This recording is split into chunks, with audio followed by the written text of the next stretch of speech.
अरे राबी, तुम वापस भी आ गए इतनी जल्दी? जी आपा, वो दरअसल मैं अम्मी की तरफ नहीं गई। मगर यासिर तो तुम्हारे पीछे तुम्हारी अम्मी के घर गया।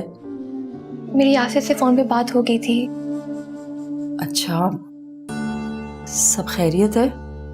तुम तो कहकर गई थी कि तुम अम्मी के पास जा रही हो। रास्ते में मैंने सोचा कि मैं अम्मी के लिए कुछ लेती जाऊं। मार्केट रुकी तो कॉलेज की एक फ्रेंड मिल गई। बातों में वक्त का पता ही नहीं चला। यासिर शाम को आए तो उससे कहना वो तुम्हें अम्मी के पास ले जाएगा। और खुश रहा करो, अच्छी लगती हो हंसती भी।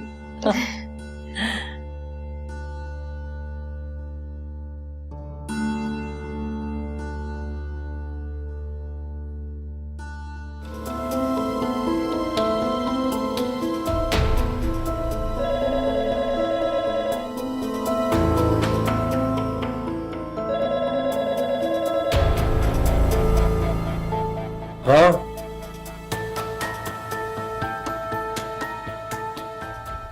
भेजो।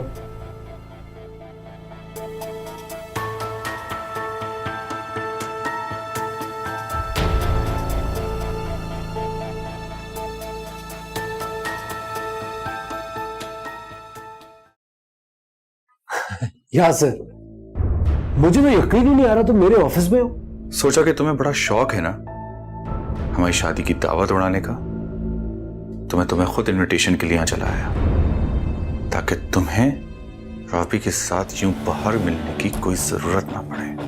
अरे यार, तुम तो बड़े गुस्से में लग रहे हो। क्यों मिले थे आज तुम राबी से? इस सवाल का जवाब लेने आए हो? अरे इस सवाल का जवाब तो तुम राबी से भी पूछ सकते थे। लेकिन हाँ, तुम अपनी जगह भी बिल्कुल ठीक हो। वो घर पे तो झूठ बोल कर आई होगी ना मम्मी, तुम्हें सच कैसे बता दी? अरे बेटा तो सही। मैं यहाँ बैठने के लिए नहीं आया। यासिर, मैं इस लहजे में बातें सुनने का आदी नहीं। तुम किस लहजे में बात सुनने के आदी हो ये मैं बहुत अच्छे तरीके से जान चुका हूं। जितना तुम मुझ पर चिल्ला रहे हो, अगर इतना राबी पे चिल्लाते तो उसके बहकते कदम रुक जाते। हाँ, वो मुझसे मिलने आई थी, और वो क्यों मिलने आई थी तुम भी मर्दों समझ सकते कि एक औरत अपने शौहर से झूठ बोल के दूसरे मर्द से क्यों मिलने जाती है। अपनी बकवास बंद करो।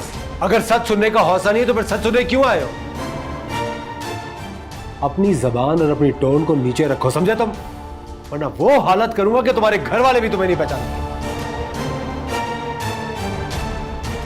देखना चाहते हो ना? ये देखो, कॉल लॉग्स चेक करो, ये मैसेज चेक करो। तुम्हारी बीवी मुझसे मिलने के लिए आई थी, मैंने नहीं बुलाया था उसे मिलने। मैं सिर्फ उससे इसलिए मिला था ताकि उसको समझा सकूं कि वो तुम्हारे साथ सिंसियर है और खुश रहे, मेरी जिंदगी ना खराब करे। तुम तो अच्छी तरह से जानते हो उसके ख्वाब क्या थे। तुम जैसा एक मामूली कैब चलाने वाला उसके ख्वाब कैसे पूरे करता? अरे वो तो इस हद तक सेल्फिश हो गई कि उसको यह भी एहसास नहीं था कि मैं उसकी बहन का शौहर हूं। तुम जानते हो जब उसको तुम छोड़कर गए थे तो वो कहां रह रही थी? तुम्हें तो यह हकीकत भी नहीं पता। राबी वो मेरे फ्लैट पे रह रही थी।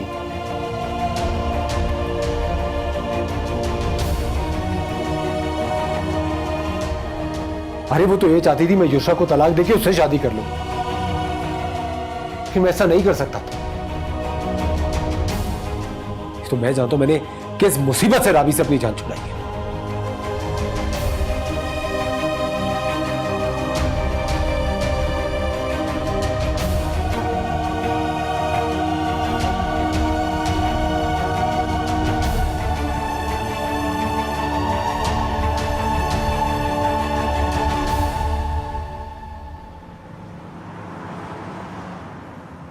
लीजिए, मैंने इसको गो थ्रू कर लिया है और साइन भी कर दिया है।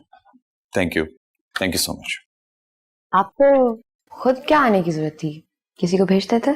वो एक्चुअली बहुत इंपॉर्टेंट फाइल थी और मुझे इसकी काफी जरूरत थी, और साथ में आपकी अप्रूवल भी चाहिए थी। वैसे आप काफी हार्ड वर्किंग हैं।